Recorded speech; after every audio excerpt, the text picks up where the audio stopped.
বিরাট রেগে আগুন, একেবারে আঙুল তুলে শাসানি, ধাক্কা।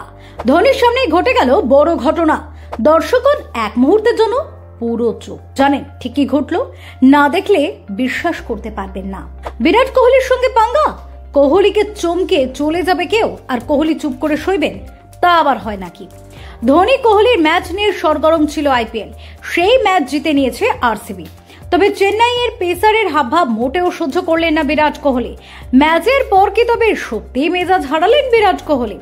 খেলার শেষে চেন্নাই সুপার কিংসের বোলার খলিল আহমেদকে মজার ছলেই ধাক্কা দিলেন কোহলি, তাও আবার ধোনির সামনেই। এসব দেখেও চুপ করে রইলেন ধোনি। এদিন ম্যাচে আরসিবির ব্যাটিং এর সময়কার ঘটনা। খলিলের বাউন্সার কোহলিকে স্তম্ভিত করে দেয়। এরপরেই খলিল এসে বিরাটের সামনে তীক্ষ্ণ দৃষ্টি হানেন। তখন বিষয়টা ভালোভাবে নেননি কোহলি। সেই সময় কিছু না বললেও ম্যাচ শেষে দু দলের তারকারা যখন হাত মেলাচ্ছিলেন, তখন কোহলি চেন্নাইয়ের বোলার খলিল আহমেদকে মজার ছলে হালকা করে ধাক্কা মারেন। ওই সময় কোহলির পিছনেই ছিলেন ধোনি। ব্যাপারটা সেখানে থেমে যেতে পারত, কিন্তু থামেনি। কোহলি থামতে দেননি। এরপর মাঠে রবীন্দ্র জাদেজার সঙ্গে কথা বলছিলেন কোহলি। তখনই বিরাট দেখেন তার দিকে এগিয়ে আসছেন খলিল। সঙ্গে সঙ্গে কোহলির মেজাজ আবার গরম হয়ে যায়। খলিলকে আঙুল তুলে শাসান বিরাট, সঙ্গে ইঙ্গিতপূর্ণ কিছু একটা বলেন।